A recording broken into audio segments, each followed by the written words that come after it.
పశ్చిమ గోదావరి జిల్లా తాడేపల్లిగూడెంలోని ముద్రగడ పద్మనాభం ఇంటికి జనసేన నేత బొలిశెట్టి శ్రీనివాస్ వెళ్లారు.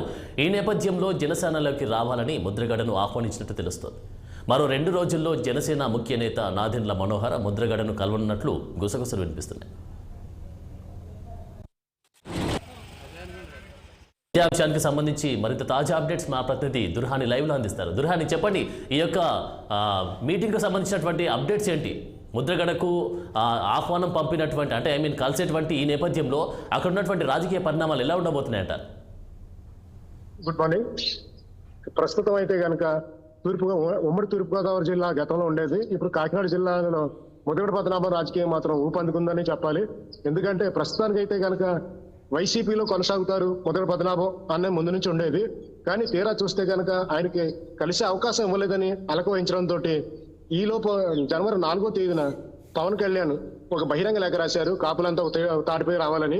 దీన్ని బేస్ గా చేసుకొని పలువురు నాయకులు ముద్రగడ పద్మనాభం కలవడం, ముద్రగడ పద్మనాభం కూడా సానుకూలంగా స్పందించినట్టుగానే వార్తలు రావడంతో మా తాడేపల్లిగూడెంలో ఇన్ఛార్జ్ అయిన జనసేన బొలిశెట్టి ఆయన కలిశారు. నేను రాత్రి వ్యక్తిగతంగా, ఆ తర్వాత చంటిబాబు కూడా కలిసినట్టుగా తెలిసింది.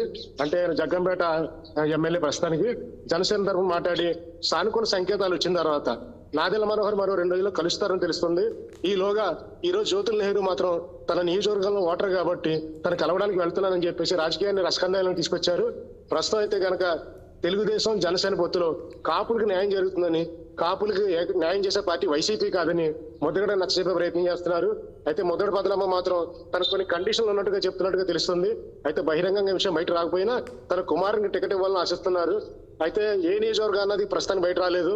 వైసీపీ అయితే కనుక తుని నియోజకవర్గం అసెంబ్లీకి పంపించే ఏర్పాట్లు చేస్తామని చెప్తున్నా ముద్రగడ పద్మనాభం అందుకు ఒప్పుకోలేదని, పైగా ముఖ్యమంత్రిని కలిసే అవకాశం తనకు 2 సార్లు కల్పించి చివరి నిమిషాల వాయిదా వేయడంతో ఆల్కవహించారని తెలుస్తుంది. ప్రస్తుతం కాపులంతా ఒక తాటిపై రావాలని పవన్ ఇచ్చిన పిలుపు మేరకు ఆయన జనసేన నాయకులతో కలుస్తున్నట్టు తెలుస్తుంది.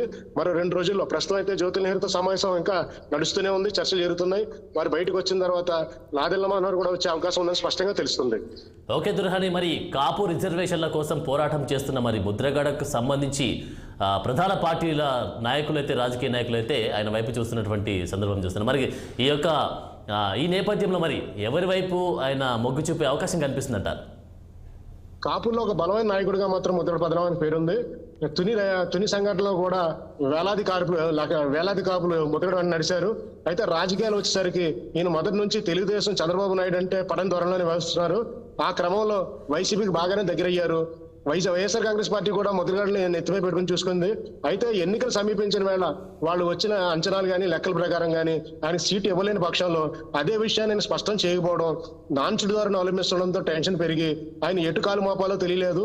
ఈలోగా మిథున్ రెడ్డి ముఖ్యమంత్రిని కలుపుతానని చెప్పేసి 2 సార్లు సమావేశాన్ని పిలిచి వాయిదా వేయడంతో ఆయన ఒక్కసారి అగ్గి మీద గుగ్గిలమయ్యారు. ఈ విషయాన్ని బహిరంగంగా తన అనుచరుల దగ్గర కూడా చెప్పినట్టుగా ఇంకా వైసీపీకి రామరామ్ చెప్పాలనే బలంగా ఆయన విశ్వసించారని, అందుకే ఆ ఊపు అందుకున్న పవన్ కళ్యాణ్ కూడా 4వ తారీఖున లేఖ రాసి కాపులంతా బహిరంగంగా పార్టీలకు అతీతంగా కాపులు బలపడాలంటే ఒక వేదిక రావాలని పిలిపివ్వడం, ఆ లేఖ ఆధారం చేసుకుని ఈయన ముందడుగు వేస్తున్నట్టు తెలిసింది.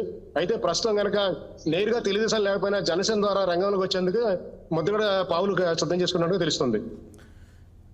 ఓకే దుర్హాని, మరి ఒకవైపు చూస్తున్నాం వైఎస్ఆర్సీపీ మళ్ళీ అధికారంలోకి రావాలని, అలాగే తెలుగుదేశం జనసేన పార్టీలు ప్రయత్నాలు చేస్తున్నాయి. ఏమని? మేము అధికారంలోకి రావాలని కూడా ప్రయత్నాలు చేస్తాం. మరి ఈ నేపథ్యంలో మరి పశ్చిమ గోదావరి జిల్లా తాడేపల్లిగూడెంలోనే ఉన్నటువంటి రాజకీయ పరిణామాలు ఏ విధంగా ఉండే అవకాశం కనిపిస్తూ ఉంది?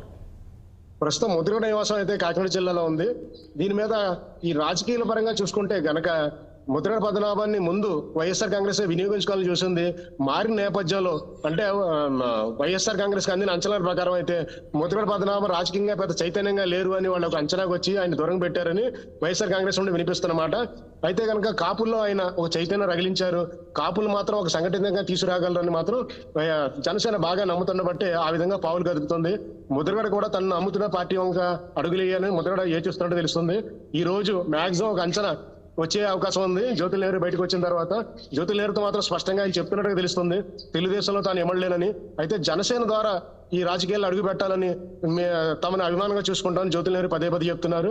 నాదెండ్ల మనోహర్తో సమావేశం ముగిసిన తర్వాత నేరుగా ముద్రగడ పద్మనాభం రాజకీయాల్లో అడుగు పెట్టేసే అవకాశం ఉంది. ఓకే దుర్హాని, మరి జనసేన నేత బోలిశెట్టి శ్రీనివాస్ అయితే ముద్రగడను మా పార్టీలోకి రావాలి, జనసేనలోకి రావాలని కూడా ఆహ్వానించినట్టుగా తెలుస్తుంది. ఒకవేళ ముద్రగడ జనసేన పార్టీలో కలిసినట్లయితే, జనసేన పార్టీ నుంచి పోటీ చేసినట్లయితే మరి వైసీపీకి ఎంతవరకు ప్లస్ అయ్యే మైనస్ అయ్యే అవకాశం కనిపిస్తా ఉంది? అవును, తప్పకుండానండి. ఎందుకంటే రాజకీయాల పరంగా చూసుకుంటే కాపులంతా ఒకతాటి మీదే రావాలని చెప్పేసి అన్ని పార్టీలు ఏకం చేస్తున్నాయి. అయితే వైఎస్ఆర్ కాంగ్రెస్ మాత్రం మరో విధంగా ఆలోచించింది. తన వెంటే కాపులు ఉన్నారని తమకే న్యాయం జరుగుతుని ఇప్పటిదాకా విశ్వసించారు. ముద్రగడ పద్మనాభం ఇంకా రాజకీయాల్లోకి రారని నిర్ణయించుకున్న తర్వాతే వారు ముద్రగడ పద్మనాభాన్ని పక్కన పెట్టినట్టుగా వైఎస్ఆర్ కాంగ్రెస్ నాయకులు చెప్తున్నారు. అయితే అనుకోని హఠాత్ పరిమాణానికి వైఎస్ఆర్ కాంగ్రెస్ నాయకులు కూడా కలిసి చెందుతున్నట్టుగా తెలుస్తుంది. ముద్రగడ పద్మనాభం రాక మాత్రం కాపులకు నూతన ఉత్తేజం కలిగిస్తుందని చెప్పడంలో ఎటువంటి అతిశక్తి లేదు. అలాగే జనసేనకు మాత్రం మంచి ఫ్లెక్సింగ్ అని చెప్పుకోవచ్చు. Okay, thank you దుర్హాని.